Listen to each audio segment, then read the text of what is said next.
There's a reason you ruin the good things. A reason you ghost the people who treat you right. A reason calm makes you uneasy, and chaos feels like oxygen. You weren't born like this. You were trained for it. Somewhere along the way, your nervous system learned that safety is suspicious, that peace means something bad is coming, that if things are too quiet, it's just the calm before another storm. So you stay ready. You pick fights with silence. You scan for threats in calm voices. And when life finally slows down, you speed it back up. Not because you like drama, but because your brain confuses stability with danger. You were raised in noise, and now stillness feels like a setup. The Stoics understood this. They called it tyranny of the passions, when your emotions drive and your mind is a hostage. But what if peace isn't fake? What if chaos is just your old prison cell, decorated with adrenaline and false urgency? And what if every time you reject peace, you're really rejecting the version of yourself that hasn't healed yet? Today, we're flipping the switch. This isn't motivation. This isn't fluff. This is war on the lie that says chaos is your home. Let's begin. Think about it. Chaos didn't feel good. It just felt normal. Maybe you grew up walking on eggshells. Maybe you learned early that peace was a setup, the kind of quiet that comes right before shouting, slamming doors, or silence that hurt worse. So your mind adapted. It became sharp, fast, ready. You learned to detect shifts in tone like a predator smells blood. You scanned rooms before walking in. You braced for impact even during good moments, especially during good moments. That's not drama. That's survival. And when you survive long enough in chaos, your brain starts mistaking it for comfort. So now, when things feel peaceful, you feel exposed, suspicious, off balance. Why? Because calm doesn't activate the reflexes you used to need. It doesn't give your brain something to fight.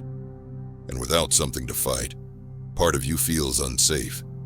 That's not your fault, but it is your responsibility to fix. Marcus Aurelius said, "You have power over your mind, not outside events." Realize this, and you will find strength. You've spent years reacting to the world like it's out to get you. Now it's time to train your mind like a warrior. Calm, focused, unprovoked. People say they want peace, but when it finally shows up, most can't sit with it for 5 minutes. Why? Because peace doesn't stimulate. It doesn't flood your brain with cortisol.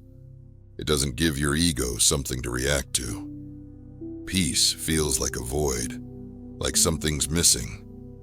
That missing feeling? That's your nervous system panicking because it's not being triggered, and your brain interprets that stillness as danger. Not because it is dangerous, but because you've only ever known safety through tension, noise, or emotional firefights. So peace feels fake, suspicious. You start asking, why are things going so well? Is this real? When's the next shoe gonna drop? But that mindset isn't instinct. It's a glitch. A survival script written when you were too young to question it. The Stoics weren't peaceful because life was easy. They were peaceful because they stopped trusting emotion as a compass. Seneca said, "We suffer more in imagination than in reality." And most of your chaos, it doesn't come from the world. It comes from the false stories you've been telling yourself about what safety feels like. You don't lack peace, you reject it. You reject it when someone talks to you gently and you pull away. You reject it when a calm moment makes you check your phone like something's wrong. You reject it when a relationship feels stable, and you pick a fight just to feel something. That's not passion, that's programming. Your brain is hardwired to seek out the familiar. And if the familiar was emotional chaos, that's what you'll chase, again and again.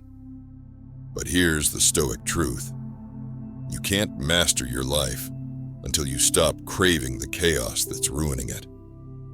Peace isn't the absence of emotion, it's the domination of it. Epictetus didn't say, "Don't feel."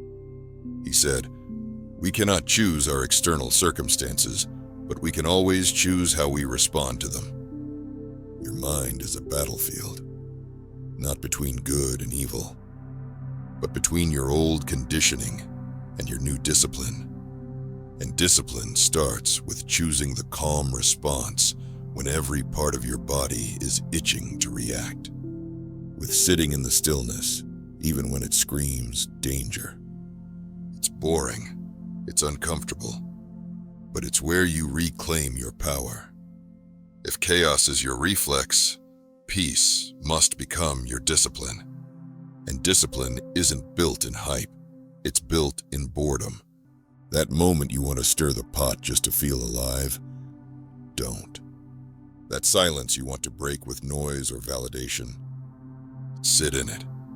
That text you want to send because someone's ignoring you, leave it unread. You're not avoiding life, you're training your nervous system. Marcus Aurelius didn't win peace of mind by running from discomfort. He sat in it like a throne. And this is your throne too. Every time you resist the urge to chase chaos, you take back control. Every time you stay grounded while others spiral, you break the loop.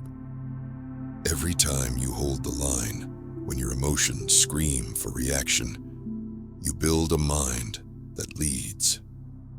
You don't need to escape the world. You need to stop letting it bait you into becoming what you've outgrown.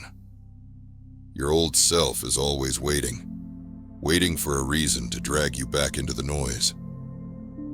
Don't give it one. Most people will never get here. They'll spend their lives reacting, chasing storms, confusing chaos for passion, but not you. You've seen the pattern now. You've felt the glitch. And once you see it, you can't unsee it. From here on, your job isn't to eliminate all noise. Your job is to stop mistaking noise for life. Peace isn't weakness.